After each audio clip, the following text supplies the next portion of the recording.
우리나라의 현직 대통령과 미국의 차기 대통령을 둘러싼 불확실성이 우리 주식시장을 수렁으로 몰아넣고 있습니다. 이미 개인 투자자들은 미국으로 떠나고 있고 외국인 투자자들도 서둘러 짐을 싸고 있습니다. 이런 가운데 내일 모레면 국회가 대통령 탄핵안 표결에 들어갑니다. 무엇 하나 희망적인 소식이 없습니다. 오늘 시장부터 자세히 들여다보겠습니다. 증권부 신재근 기자 나왔습니다. 신 기자, 어제 오늘 좀 시장 상황을 보면 외국인 투자자들 확실히 좀 파는 분위기죠? 그렇습니다. 코스피와 코스닥 모두 오늘 1% 가까이 하락했습니다. 외국인이 오늘도 유가증권 시장에서 3천억 원 넘게 순매도했는데요. 이틀 동안 현 선물을 합쳐서 1조 원 가까이 팔아치웠습니다.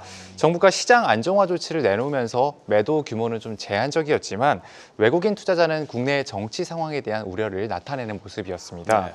외국인의 매도세가 정점에 다다랐다는 시각도 있지만 아직 방향성을 바꾸기에는 좀 역부족이라는 지적입니다. 네. 단기적으로는 대통령 탄핵, 장기적으로는 트럼프 리스크 등 증시에 활력이 될 만한 이벤트가 없기 때문입니다. 금융감독원도 시장 변동성이 커질 가능성에 대해 우려를 나타냈는데요. 잠시 들어보시겠습니다. 향후 정치적 불확실성에 따라 시장 변동성이 확대될 우려가 있습니다. 경각심을 가지고 유동성, 환율 등 리스크 요인별로 종합적인 컨틴전시 플랜을 마련하여 네, 내일 모레면 국회가 탄핵안을 표결하는데 이 시장에 미칠 영향을 한번 좀 따져보겠습니다. 어떻게 예상되고 있습니까? 탄핵안이 국회를 통과하더라도 지수에 미치는 영향은 크지 않을 것이라는 게 공통된 시각인데요. 네. 우리나라는 수출 비중이 높은, 그러니까 수출로 먹고 사는 국가이기 때문에 대외 환경에 더 큰 영향을 받는 편에 속한다는 겁니다. 네. 과거 두 번의 탄핵 정국 때 주식시장이 어떤 움직임을 보였는지 살펴봤을 때도 탄핵과 주식시장 간 유의미한 상관관계는 좀 적은 것으로 파악됐습니다. 먼저 노무현 전 대통령의 경우 탄핵 소추가 이뤄진 날 시장이 크게 흔들렸는데요. 탄핵 소추안이 국회에서 통과된 2004년 3월 12일 코스피가 2% 넘게 빠지는 등 5월 14일 헌법재판소의 선고가 있기까지 10% 가까이 조정받았습니다. 당시 미국 연준이 고물가를 이유로 금리 인상을 시작하던 사이클의 초입에 해당하던 때였습니다. 반면 박근혜 전 대통령 때는 오히려 지수가 올랐는데요. 네. 탄핵 소추안이 국회 동의를 얻은 날 코스피는 2024에서 석 달 뒤 탄핵 선고가 내려진 날 지금 보시는 것처럼 2097까지 올랐습니다. 트럼프 일기 행정부가 감세 정책을 들고 나오면서 미국 증시가 오른 영향이 컸습니다. 네, 이제 세 번째 탄핵 정국을 맞게 된 셈인데 과거 두 번과 비교해서 지금 이 상황이 가장 안 좋다 이런 평가가 나오고 있습니다.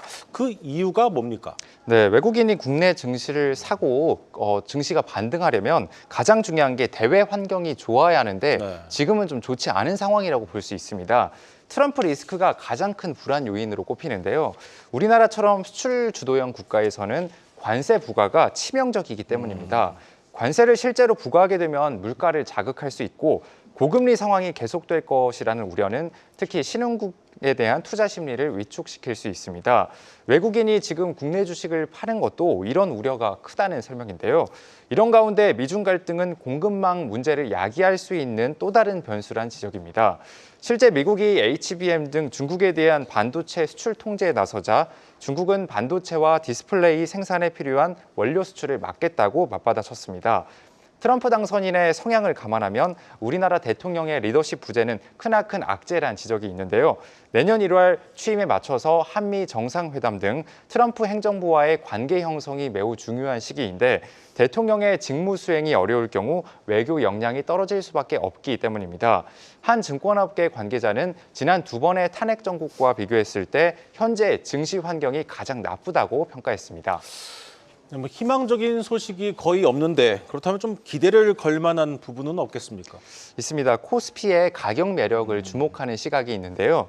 지난 7월 연고점을 세울 당시 코스피의 12개월 선행 주가 수익 비율은 10배 수준이었는데 지금은 8배 수준까지 떨어졌습니다. 10년 평균이 10배 수준인 걸 감안하면 가격 매력이 있다라고 볼 수 있는 대목입니다.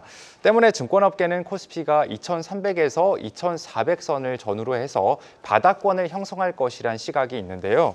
이미 지수가 2,450선까지 지금 밀린 상태니까 더 떨어지면은 기술적 반등을 꾀할 수 있는 이유가 됩니다. 너무 떨어져서 더 이상 내려가기 어렵다는 점을 그나마 위안으로 삼아야 한다는 설명인데요. 앞으로 더 지수가 밀리게 된다면은 AI 반도체 또 제약 바이오를 중심으로 매수 기회로 삼아야 한다는 분석이 있습니다. 네, 잘 들었습니다. 증권부 신재근 기자였습니다.